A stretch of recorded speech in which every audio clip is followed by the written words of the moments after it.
Have you ever looked into the eyes of your special someone and wondered, who is this person? Perhaps you notice them isolating more, making impulsive decisions, and surprising you with out-of-character behavior. The feelings of distance continue to grow between you, and then the god-awful panic sets in. Well, you might be witnessing the silent storm of what is known as a midlife crisis. Welcome to Love Shack Live.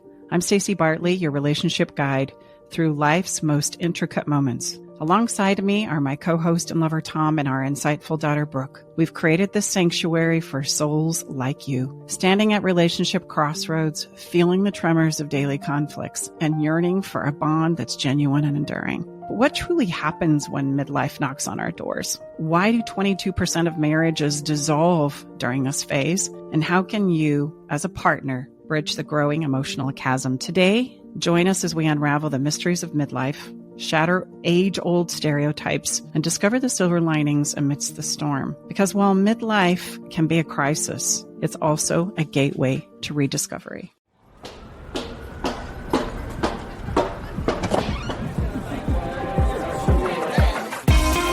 Hi, thank you for coming.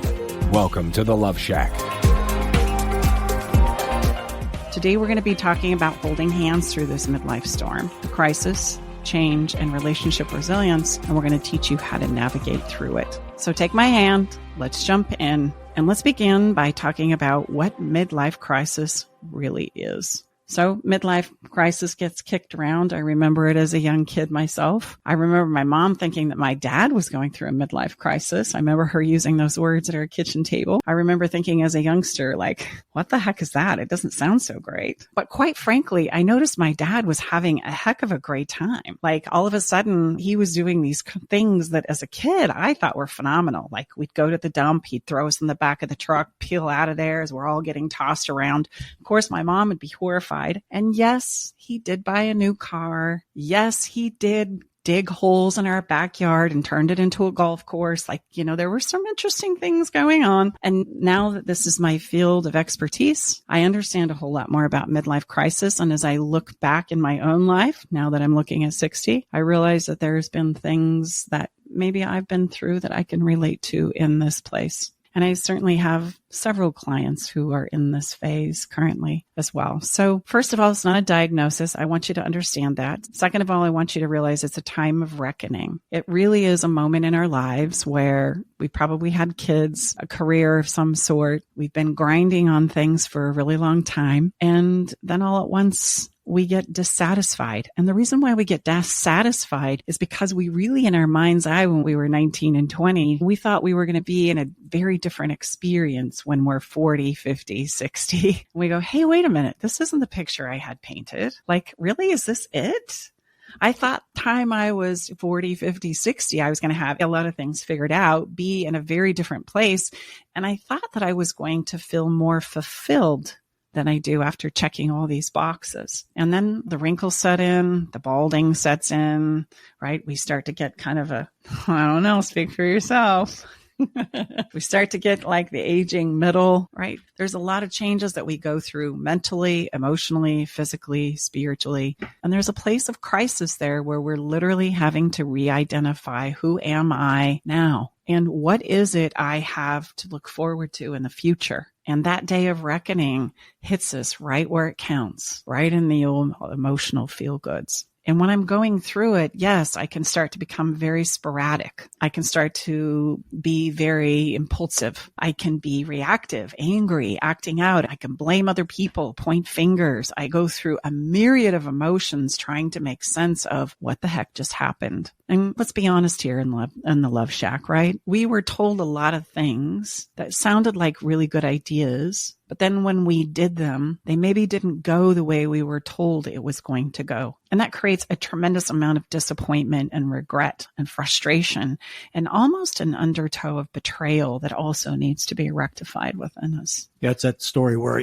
someone, he or she does everything he or she is supposed to do, and yet they're in a place that they didn't figure they would be, even after following whatever the rules that were, and process that they were following. So I want you to know that 26% of Americans admit to having a midlife crisis, again, between the ages of 40 and 60. Interesting to note, though, that there are some cultures that don't experience this at all, which I found quite fascinating. And the reason why is they simply just don't have the beliefs and value systems that we here in America and several other countries have. There's about 50 countries that have noted they do experience midlife crisis, and the United States of America, the UK, Canada, Australia happens to be part of the deal. So we can pursue many things that we think are going to give us satisfaction and joy and happiness. And then when we check those boxes and find that there's still an empty hole within us, that creates that day of reckoning. And we think, okay, wait a minute, where did I get it wrong? I was supposed to feel or be or do X, fill in the blank at this point in time in my life. I want you to also know that it is a time of inner turmoil regarding identity, the choices that you've made in your life. And we're also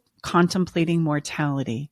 The reason why it's a midlife crisis is because we recognize and realize that probably the first half of our life has come and gone. And if we're lucky enough and blessed enough, we'll have an equal second half. So for example, if I'm 60, if I live another 60, I'll be 120. So it's fair to say we're kind of in the second half or the second phase or the twilight phase of our life. And what are we going to do with that? So there's this having to face the mortality of life as well. So here's some signs and symptoms that you might be experiencing a midlife crisis. It usually sets in with deep sadness and regret.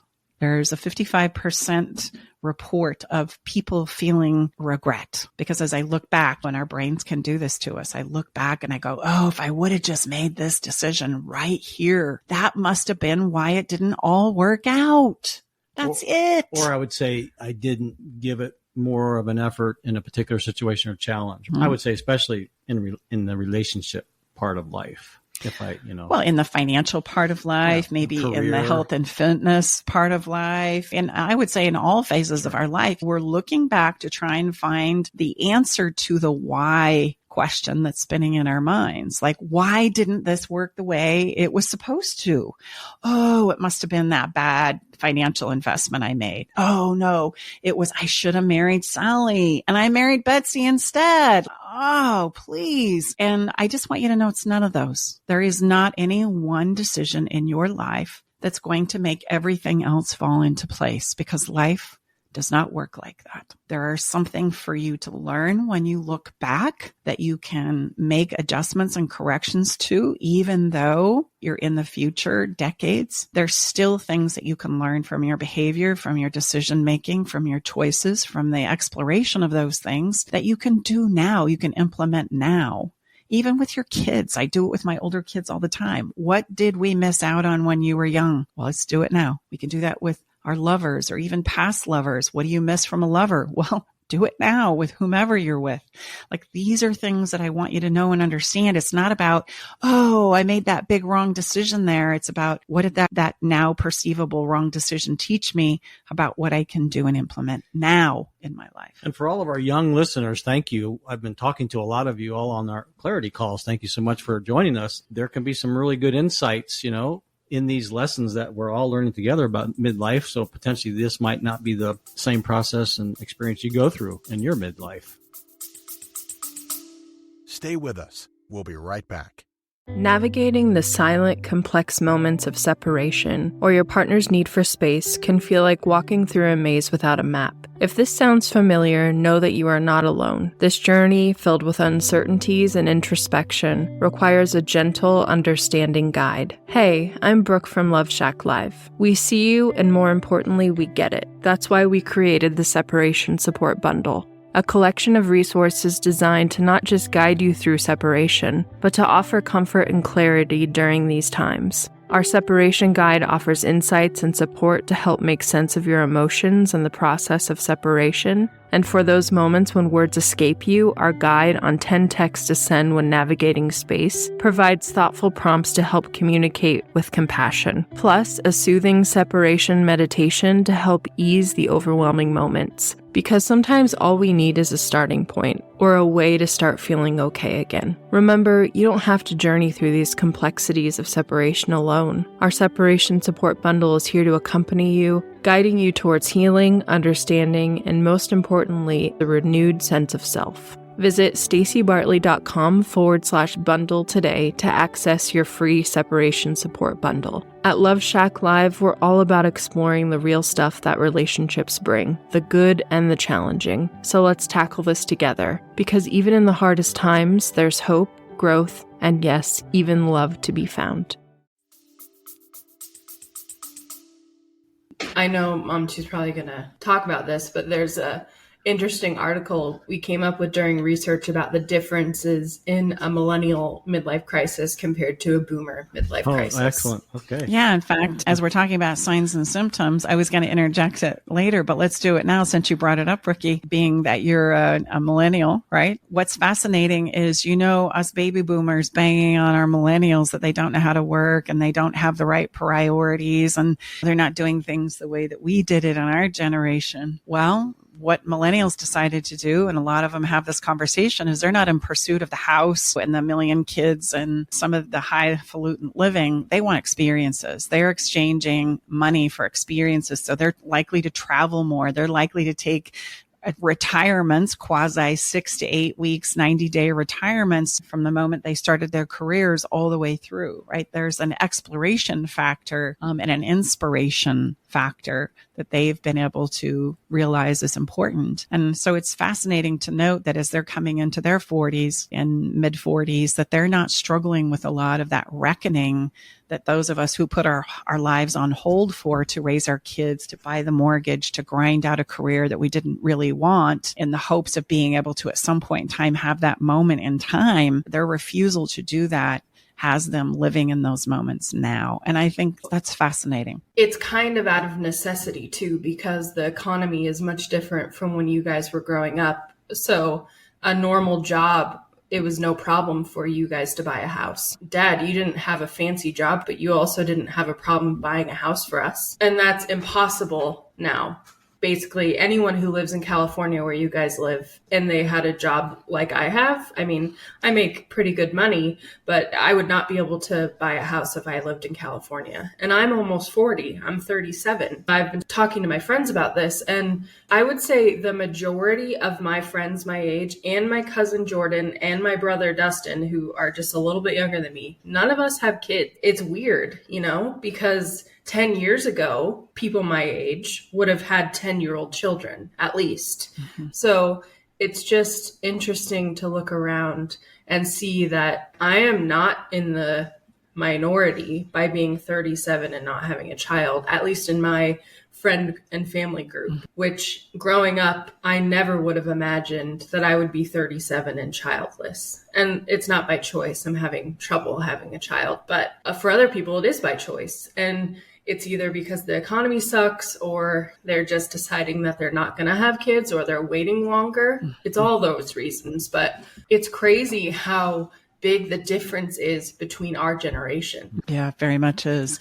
And so it'll be interesting to see how this conversation of midlife crisis affects millennials. Every generation has their culture that's with it, per se. And so for sure, us boomers, we are in the throes of trying to reckon a lot of things that we put off until later, recognizing that there's some big lessons to learn from that. Yes, we've accomplished some great things, but there's also been a lot of sacrifice along the way. What we're starting to understand about midlife crisis is that's what produces a midlife crisis. And in small ways and big ways, we're all going to have to do this day of reckoning with our lives when we step into the second half. That's going to be a very normal pattern of human behavior as we move forward. So in addition to the regret, there's restlessness. There's a lot of daydreaming. There could be a tremendous amount of irritability. There could be sudden bouts of anger. Also a lot of nostalgia, right? Because I believe that the best days of my life are behind me instead of in front of me. And I hope that perks up your antennas, because the way through this, and we're going to talk about this in a moment, is the best days need to begin to happen in front of you, not behind you. Again, that's going to be one of the super tips that we dive into here in regards to how to navigate it. But the best days of your life, if they're behind you, you can start to see where it would stir up these kinds of feelings and emotions within you. And that is what's going to drive the impulsive behaviors, the changes in sexual desire and ambition. And 33% of people in this space are experiencing these feelings contemplate a career change. And I would say not just a career change, but an entire, like it's tear it down, rebuild it change. Everything from my career to my relationships to where I live to what I do. These moments can be big transformations in our lives. Meaningless is also part of it. Emptiness, loneliness, despair. There's that regret, numbness, boredom. There's also insomnia. And some of that could be physical changes. Some of that could be emotional. Or the other side of that, which is oversleeping. I just want to sleep. I don't want to face the world. I don't want to get up. What's the point? Who cares? A preoccupation with the contemplation of death and dying. That's also part of it as we face those ideas of mortality. I'm curious, was there anything about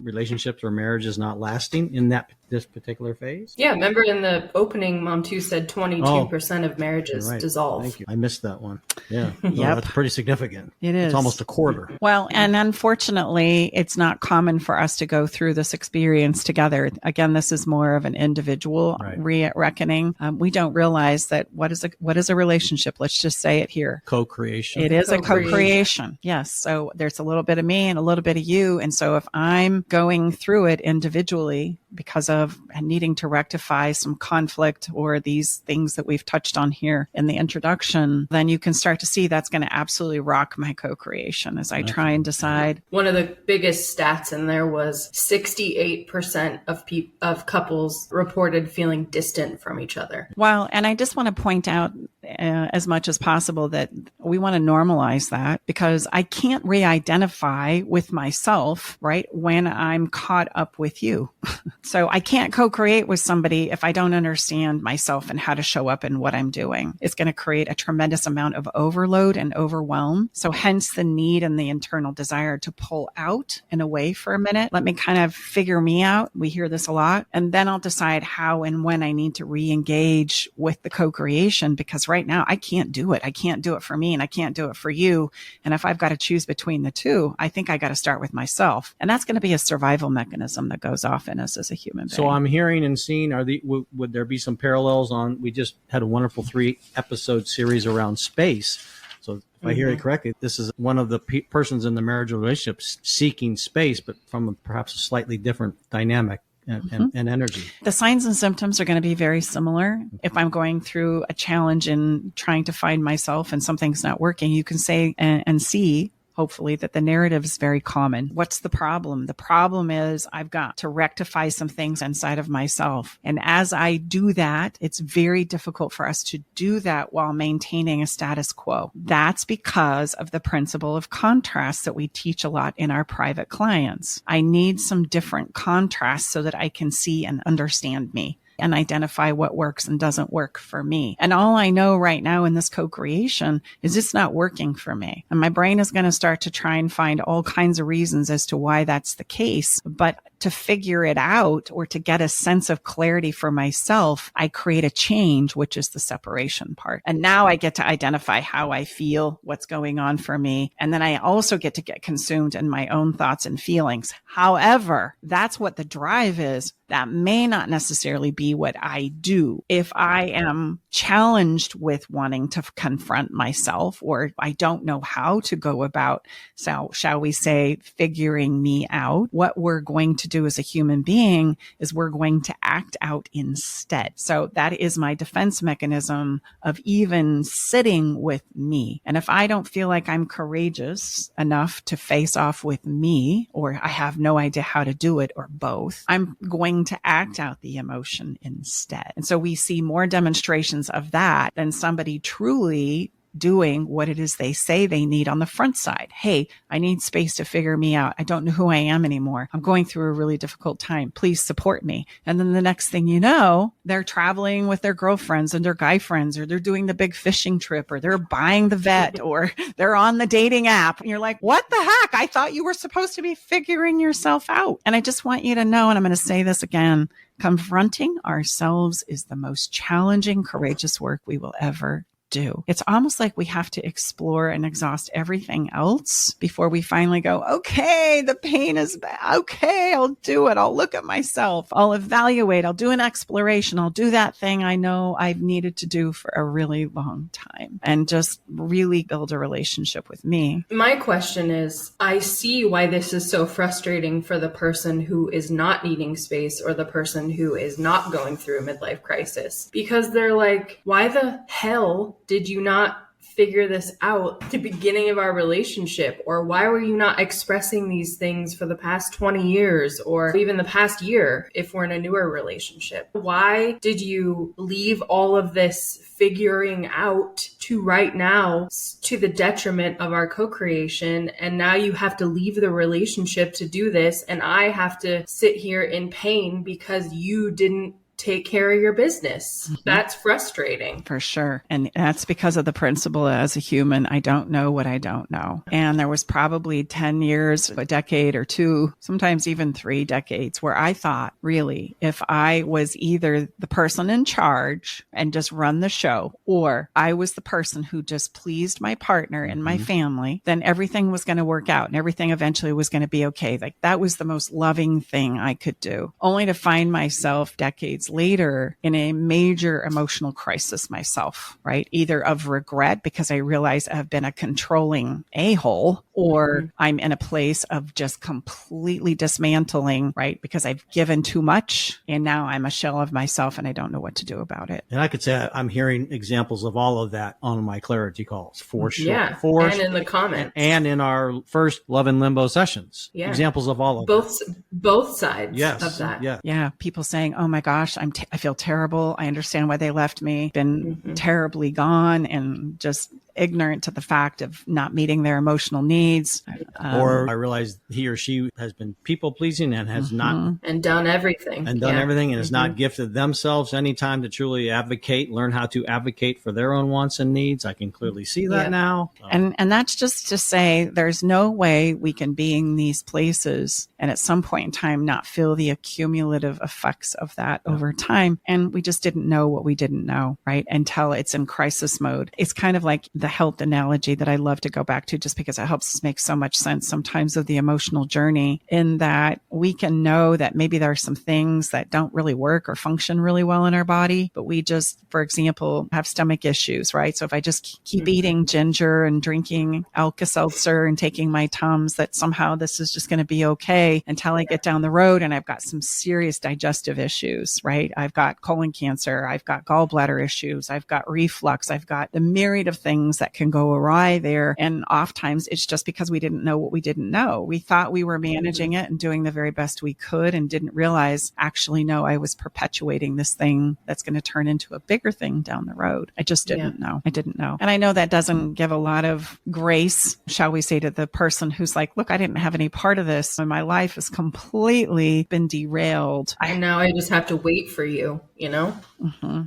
Well, we're going to talk about that. Not necessarily just wait. There's some things that are important for you to do too, but that's what you feel like you need to do. I just brought that point up because I want the people who feel that way to know that we understand you feel that way and that we understand this is frustrating and painful. And honestly, there's really no antidote to it. You just have to feel those feelings, but we're not sitting up here on our high horses saying, you little plebeian, just deal with it. We're saying, no, we know this sucks. We know that having your partner go through this midlife crisis or needing space or whatever, it's a sucky situation and there's no other way to say it.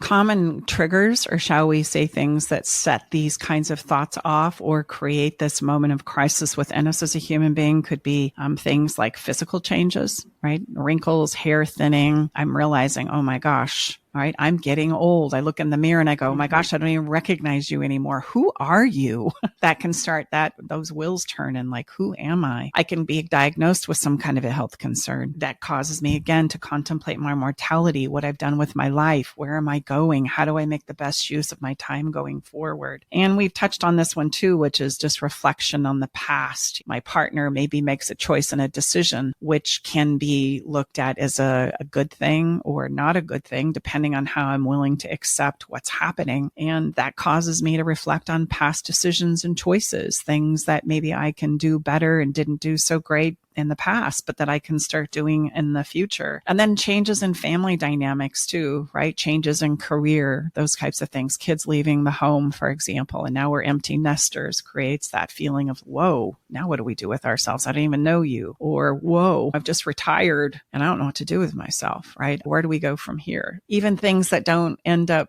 going the way you would want them to in a successful career causes you to contemplate thinking, gosh, I did all of this in hopes of being here, fill in the blank. And man, that doesn't look like that's going to happen now in my lifetime, right? Those are big things that cause us to go, wait a minute, what the heck am I doing? You know, I've spent 45 years at this or 30 years at this. What am I doing? Also not feeling like there's any path forward that's compelling and that my best days really are behind me. That can fire this off big time. Or you're just emotionally exhausted from the grind that was believed to eventually bring you the happiness and joy and satisfaction you have been yearning for a long time in life. That can also set it off. And there's this flip side too. In fact, more people suffer from a midlife crisis who have been ultra successful, who have checked all the boxes, only to find themselves now, what do I do? I've done the 529 plan. I'm at the top of my game. I've got a beautiful wife and a lovely home. And according to society, religious beliefs, financial planning, etc., I've checked all the boxes. And now what? Now what? I thought this was going to be such a different experience. I have a visceral example for this feeling. I was a paralegal for the railroad and probably the most depressed I've ever been in my entire life, and hopefully ever will be, because I don't ever remember feeling so much despair. And I had a thyroid cancer scare that shook me to my core, because I was like, wow, I could possibly be about to be diagnosed with cancer. And I remember I was sitting in the file room at the law firm waiting for the person to come back and tell me whether or not my biopsy was clear. And it was the first time I had really experienced tunnel vision. Like my hearing got really weird and it was like ringing, and my eyes literally became tunnel vision when she picked the phone back up again. And when she told me I didn't have cancer, my reaction was to sob, because I was so sad that I wouldn't get time away from my job that I hated. It wasn't that I was happy that I didn't have cancer. It was that, wow, I was really hoping that I did so that I could get away from this toxic environment. And I think that's when the thing that you're looking forward to is getting radiation for your thyroid cancer, potentially, that's when you know maybe you need to make a change. A different choice in your life. But I can relate to the people who feel in this space that they have nothing to look forward to, because that's how I felt in that time. I couldn't adequately explain it to my husband at the time why I couldn't stop crying, because he's like, no, this is great. You don't have cancer. And I was like, yeah, it is. But also you don't understand what I'm saying. This is how unhappy I am.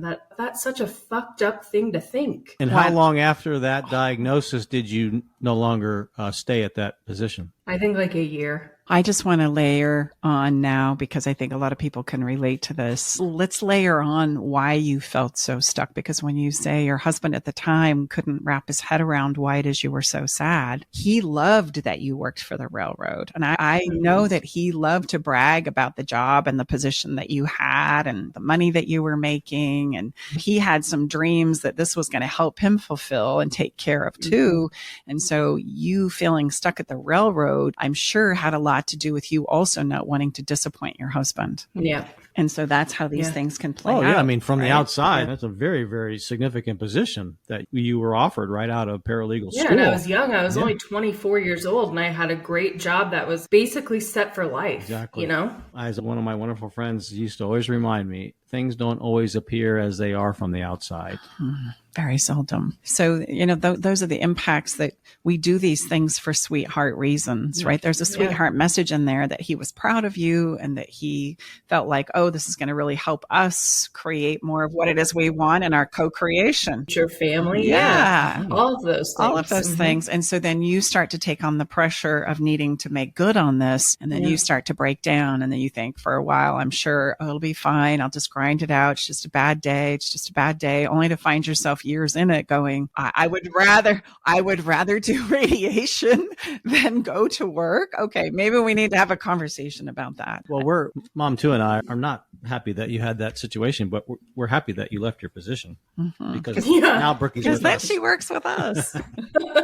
And I definitely don't dream of having terrible things happen to me health-wise so I can get a break. Even though Brookie's working really hard right now, by the way. But anyway. Yeah, but I just want someone who's a partner of someone who has a really stressful job to realize that is sometimes the feelings that we have inside of us that we can't share because we know they're crazy. That's a crazy thought to have, but also that's really, really how I felt. Well, and that brings us to probably why they either don't have a lot of acumen in knowing how to share and talk, do that translation of our thoughts, feelings, and emotions into a language that first I can understand to the degree that then I can share it with you. So that creates some complication there. And then also there's the own judgment and metering of, I know these feelings are a little out there. I don't want to confess to what I'm feeling because I'm judging myself for them. And then the sweetheart message of, I really just want to go along with this and not have to address it because I'm really not all that excited about upsetting the apple cart. But I just want you to see if we don't find the ability to do that either through support or developing those things that are missing in our lives when it's giving us the sign, there will be a catalytic moment at some point in time. There is going to be a default option that will continue to build. And it's non-discriminatory. I want you to know it's an even playing field. This is true for all of us. And it happens at times that really aren't really good times for anybody. However, they're unavoidable when I'm in this path of breakdown. It would be like going back to the physical analogy, me not taking care of a health issue. And my husband does this. He doesn't want to address some of his knee replacements and those kinds of things because of how it's going to impact our life, his life. And so he kicks the can down the road. And I guarantee you there's going to be a day he's going to get up to walk on that knee and it's not going to go. And do you think that's going to be a more convenient day than today? Or maybe at the end of the year where we make a decisive decision to just handle it? It's going to interrupt our life. Sooner is probably better than later. And we can be more proactive about those things when we start to feel those uncomfortable feelings. I really want to say that. And I'll also say most of us will wait until it's so painful that we have to finally turn and face it. And then even in those moments, I might change my mind and act out instead because that is the most courageous thing I do in my life. So I want to I know that's a lot. And I know that this conversation tends to get really heavy. And I know that there are real consequences that happen as a result of these things that we go through. It's easy to say this is a catalytic moment or a default option, but then there's the whole living through it. This isn't a story right now that you're probably able to tell. It's a story that you're living right now. And so I just want you to know we know that. And in the most loving and sensitive way, with my heart as full of love as possible, I just want to give you a little spot of hope, regardless of where you might be feeling you're at in this journey right now, to know that transformation is taking place, that there is a potential and will be the potential for growth, that how we govern and rudder ourselves through this is from a very difficult but very important place of accepting what is happening so that we can truly face it. And statistically, I also want you to know that 40% of people emerge from a midlife crisis more positive and clear and whole and happy, that there really is an upside here.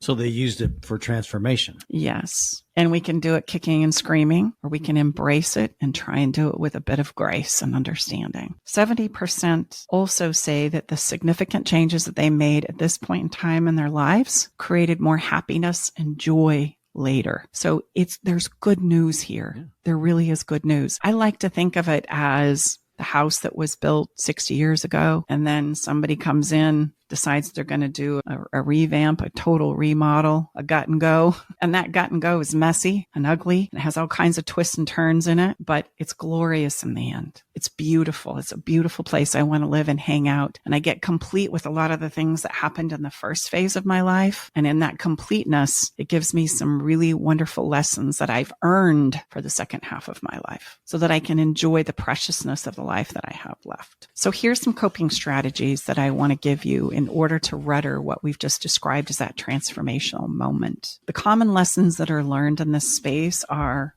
Number one, life is precious and not infinite. When we're older, this sets in as a reality, and sometimes it knocks our socks off, because when we're younger, we think we got all the time in the world. We think we're invincible. I got time to figure it out, recover from those financial, relational, or health mistakes. And now I'm starting to go, whoa, wait a minute. This isn't infinite. This really is precious. I really do need to value this. That's a lesson, a very important lesson. 2, loss is inevitable. You're not going to get through this lifetime without experiencing loss in some category of life. And getting good with that to some degree is going to help us move forward and face the future. None of us like loss, but it is a part of life, and it absolutely is inevitable on this planet Earth. Number 3, humans are messy and they make mistakes, and we must. And we don't like that one either. We think that if you'll just show me the pattern, if I just get the right person, make the right financial decisions, follow the right spiritual tenets of my life, that then my life is going to work out. And I'm going to say, no, it doesn't work like that. Life is messy. We're going to make mistakes. We must. That's how we learn and we grow and we understand what we need to do for ourselves. And as much as I'd love to give you a master plan that would include every beautiful human on the planet, throughout humanity, doesn't exist. All of us need to find our own place in the world. And so there is no master plan for that except for the one that's within you. Number 4, we didn't have it figured out, even if we thought we did when we were younger. In fact, the thought that I had it all figured out was just simply an illusion. And yes, it might last for a decade or two, but the fact that it's a set it and forget it, if we buy into any idea of that ideology, it's a setup for disappointment later down the road. And the last one is life without expression of self cannot be sustained indefinitely. At some point in time, our emotional needs will absolutely need to be met. Sure, we can kick them down the road for a really long time. We can put aside what we need, what works for us, what we desire, or that expression of being able to be a musician, a dancer, a writer, a lawyer, a doctor, a mom, list goes on, a burlesque dancer. But at some point in time, that's going to come flooding back, and the regret and disappointment of not allowing myself to express those things within me is going to get addressed. Yeah, that to me, that's the absolute confirmation, as I share with sometimes on people that I'm speaking to, is like we say often, you can either have this be a proactive process or the default. And the confirmation of that is we all see examples in our life, circle of influence, where he or she seem to have this kind of perfect life from the outside, and there's a very unique behavior that all of a sudden comes out of no. Well, remember, I always like to go to science because science is objective. And if there is an imbalance anywhere in the universe, at some point in time, there will be what? There will be an adjustment. And the adjustment doesn't care who's in the way. Just like Stacey said, these things often come at the most inopportune times because you're dealing with science, meaning we have an emotional body and a physical body, and that emotional body and process is out of balance, and there's going to be a correction. Doesn't matter. That's why I think, oh my gosh, to me, that's a confirmation that this is going to happen for all of us. And we can choose to understand it and be more proactive, or many times we see expressions of these like outbursts and behavior that is so different than what we know of that person. Mm-hmm, absolutely. There's a whole side of them that they've not been able to express, or maybe didn't know they needed to express, or felt like they weren't okay to express it. The reasons are quite fascinating to uncover and help us understand, right? Help the person themselves understand, but also help the people that love them understand. And then it doesn't change the rapid, shall we say, but it does ease it because we understand and it starts to make sense to us. And that's why I say sharing and communication is for understanding, period. These things are going to be experienced internally, whether we agree with them or we don't, when they're happening inside of someone else. But when we understand them, when we can find a space to truly understand what they're experiencing, just like Brooke shared, it all makes sense. There's at least a congruence to the action and the behavior now, where on the onset, it's just this outlandish behavior that makes no sense, is totally out of character. And I go, what in the heck? And if I start to judge that instead of pursue the understanding of what's happening for you, help me understand, then it's going to become a very conflicted, painful, difficult journey as I stand and point fingers at how cray-cray you've just gotten. The person judges themselves, but still feels the way they feel, so they act out more. And you can start to see we're on the road to breakdown and not understanding. To echo what Brooke said, sometimes I think people, they misunderstand what we're trying to say. Look, we are not trying to say this is not a painful process. It absolutely is. And the fact that this unique behavior would erupt at a time where I can promise you, everyone knows, like, oh man, this is not an opportune time for this to happen, and still it happens, it's because it's literally like the breath of air that he or she needs. But I understand there's going to be a lot of pain in the process. Mm-hmm. But to me, it's a confirmation that this happens because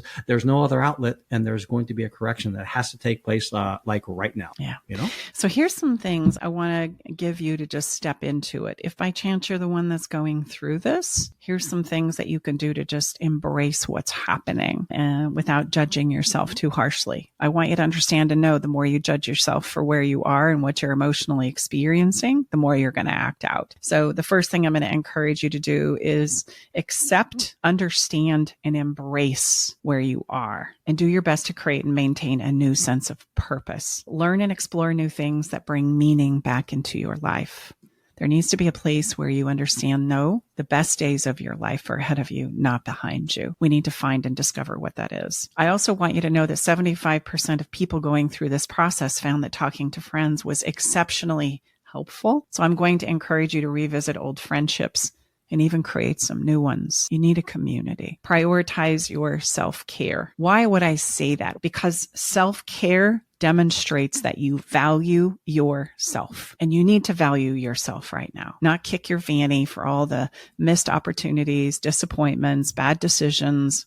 Yeah, they happened. What do I need to learn from them? What do I need to extract from that knowing and that experience that's going to help me know how to better rudder myself going forward? There's some real gems there if you'll sit down and take some time to sort through it and do the effort, put in the effort of understanding yourself. And self-care just helps that demonstration of value, right? So yes, get some exercise. Move your body. Exercise is known to change our state, to give us a sense of balance. It helps us burn off the emotional imbalances that we can find ourselves in, as well as it correlates to the stronger I feel physically, the better confidence I feel in facing the emotional stuff in my life, right? If I feel weak, unable, feeble in my body, it makes it really difficult to address the emotional stuff as well. I'm also going to invite you to explore some hormone therapy. That's helpful sometimes and absolutely affects our emotions and our moods. So seek somebody in your area that can help test your hormones and see if maybe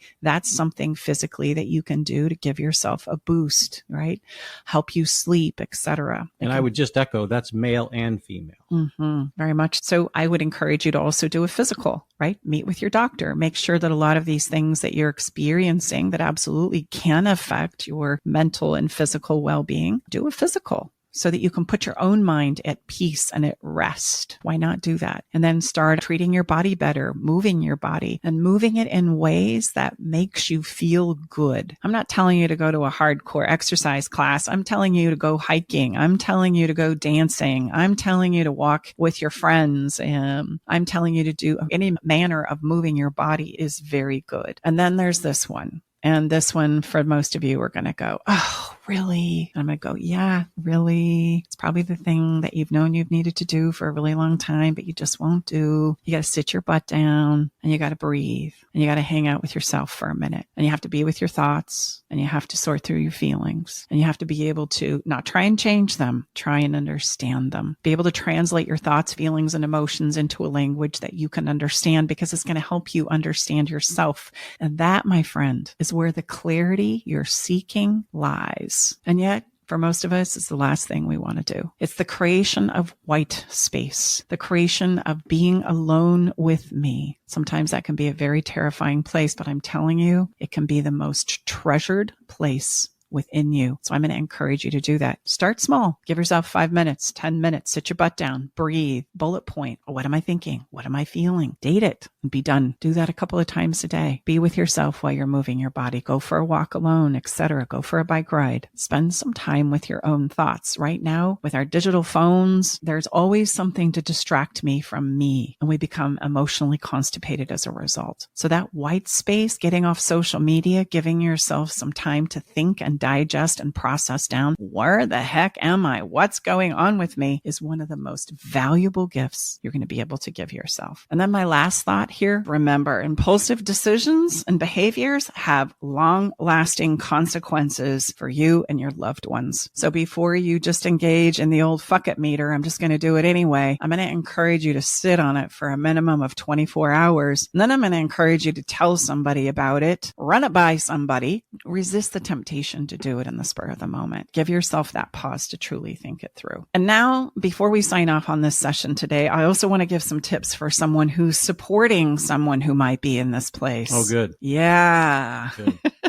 We've got to embrace it too. Some of the same things that I mentioned above, being able to accept it, embrace it. Yes, it's going to create transformation for you too. There's no way around it. You were in this co-creation, and when something happens to one person in the co-creation, it's absolutely going to affect the other person. So the first thing that I'm going to invite you to do is to be able to speak up empathetically if you notice your partner is experiencing symptoms of midlife crisis. It's okay for you to say, hey, I'm noticing this. Hey, I love you, but I'm worried about this. Hey, I'd love to hear where you are. I don't care what it is. Just know that I'm here to cheer you on and understand what you're going through. Those would be really great statements for you. And then you've got to just be willing to listen, which is the hard part. They don't need your judgment. They don't need you to tell them what they're going through or how wrong they are or what label you've been able to pull out from Dr. Google and slap on their forehead. They need you to understand what they're going through. And I want you to know also that this is going to give you a tremendous amount of peace as well. Do not try and figure this out on your own. Do not assume or jump to conclusions that you've got it all figured out and that they're just in crazy town right now and you've got to push them away. You actually want to go in the opposite direction. You want to pull them close. You want to let them know you're willing to understand whatever it is they're going through to the very best of your ability. That yes, this is having a throw off on me. So I want to understand it for you so we can together decide how we need to navigate this. And I would just echo, this is a really important place to where we talk about this a lot, and I do on my calls as well, is if we can come from a place of true invitation here. So we're asking in a genuine way to be invited into our special someone's midlife crisis rather than from a place of blame and accusation and leverage. Think about it, then that's probably going to give us the best opportunity to truly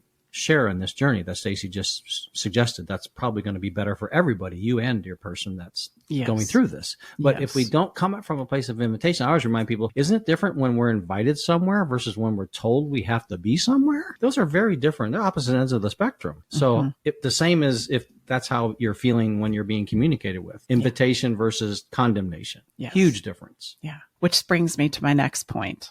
I want you to recognize and understand that biases in how you view your partner and ways these perceptions might constrain them. Like, I want you to take a look for those. If we go back to the story that Brooke eloquently shared, what were the constraints that her loving husband had no idea was being placed on her by what he was saying and how he was showing up, right? Here he is in his own mind thinking he's cheering his wife on, so proud of her, parading her around without realizing that every time that happens, she's feeling more and more and more constrained and stuck in something that's not working for her. So she decides she's not going to talk about it. She's not going to bring it up. She's just going to try and grind it out. And those little nuances right there are layered, I guarantee, in all of our relationships. And our failure to understand and to seek that understanding is the failure that we don't ever uncover the true understanding of what's at the heart of the matter. And that 22% of relationships that don't make it, I guarantee you those 22% of couples ended up resorting to some form of, you're just crazy. You need to pull it together. You just need to knock it off right now. I can't believe you'd even consider such a thing. I'm going to push you away until you get your shit figured figure it out, they're heading right to divorce. That's the moment where if I don't feel like you understand me and you don't get me and all you're going to do is judge me, belittle me, criticize me, we're going to be done. In fact, this catalytic transformational moment is a moment for us to come to a new understanding in our co-creation, not to pitch ourselves against each other. Because the other person is going to feel, rightfully so, unbelievably threatened because what they feel is they're almost to the golden place here, right? And now that rug might be pulled out from underneath me. Yeah,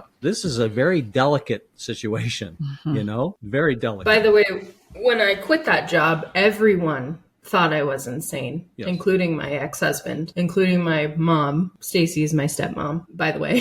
So I'm not saying she thought I was crazy, but my mom thought I was crazy. My brother thought I was crazy. Everybody thought I was crazy. So I had to, while I was having those intense emotions and knowing inside that I was making the best choice for me, I had to constantly defend myself to everyone who loved me because they thought they were doing the nice thing by telling me I shouldn't quit. It's not an easy road. Oh, no. Just so people know. I think to be fair, probably some of those same people think you might still be crazy.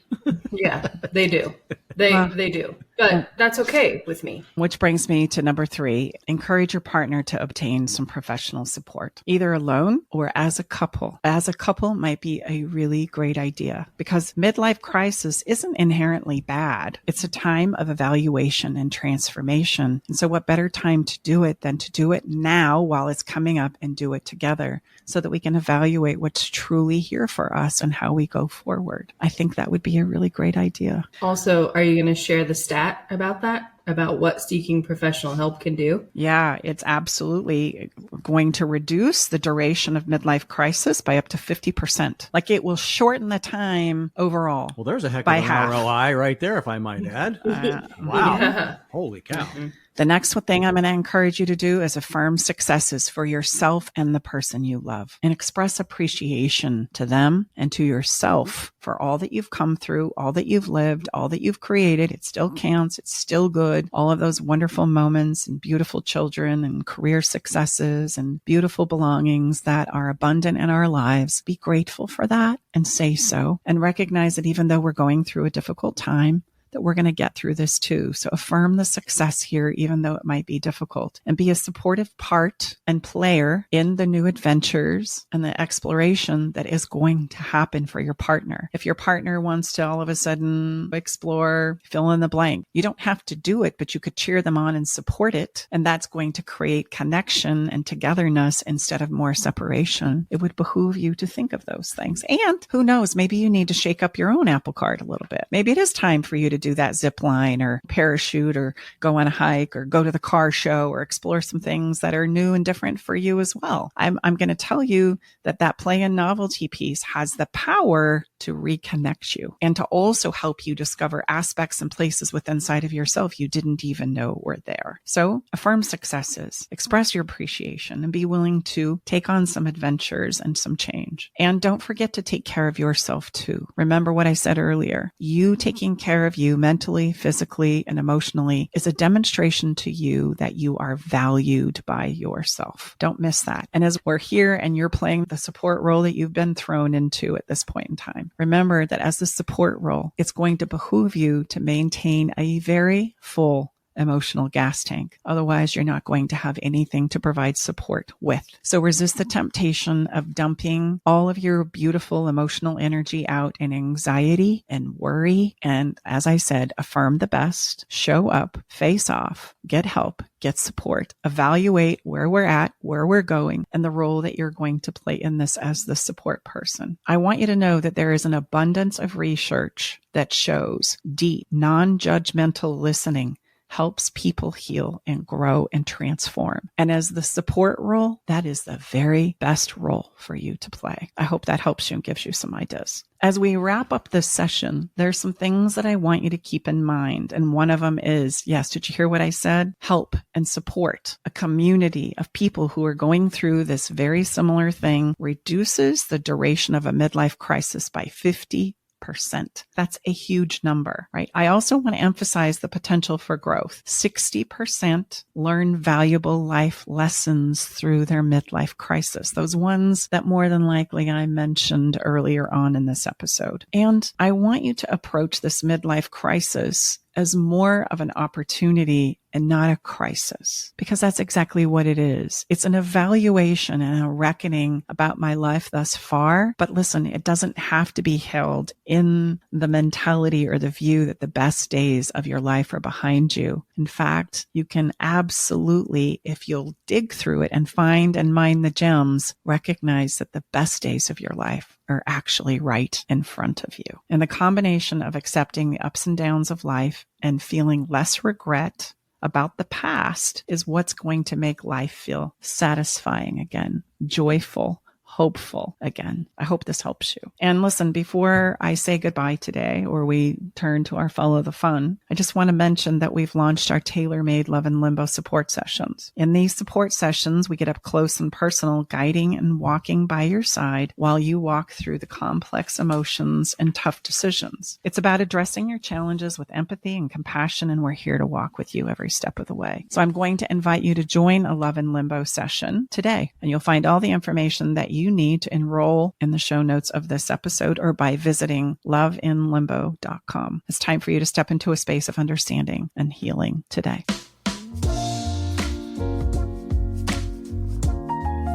So for our follow the fun moment, I want you to know that connection is all around us. Sometimes we forget that, especially when we're going through a challenging time. We can feel so isolated and cut off from the world. We can feel misunderstood, or nobody's going to get my shit show that's going on inside, right? That's how it can feel. But I'm going to challenge you to challenge that idea in your own experience today. So I want you to, while you're out and about, in fact, if you're not getting out and about, that's going to be step one. Get out and about, number one. Number two, while you're out and about, make point of making eye contact today and say hello to a stranger. It's important we have an experience of not being alone. I was, and what inspired this, stopping by 2 nights ago to get some takeout Thai food. And while I was paying for my food, there was a lovely woman that was standing behind me who just happened to comment on the outfit that I was wearing. And I turned to finally face her and say, "Oh, hello," right? "It's nice to meet you." We exchanged our names, and then I set about paying. And while I was waiting for the takeout to be completed, I knew I had a 20-minute wait, which was fine with me. I just needed a few moments of white space for myself. I asked for a glass of wine that I was going to just sit and drink in the corner until my food was ready to go. And the woman that had just commented about my dress said, "Oh my gosh, what a fun idea. Can I join you?" And I said, "Yeah, absolutely. Join me." Sure as heck. She got herself a glass of wine, and the two of us got to know each other in the corner. There's a fun picture that she took of us as I was leaving the restaurant, and come to find out she's a singer and invited us to her backyard party. It's just amazing where these things are all around us, and all it takes is for us to open our eyes and connect with another human being in simple ways, and then watch what unfolds as a result. I think you're going to love the end experience. As our song for this episode is shared, I chose this song because it talks about feelings, which this episode is all about, isn't it? It's all about the reckoning of our emotional experiences as a human being. That's kind of what at the heart of a midlife crisis is. So the song is appropriately called Feelings. It's by Dre Scott, but it also is just a really good feel-good song.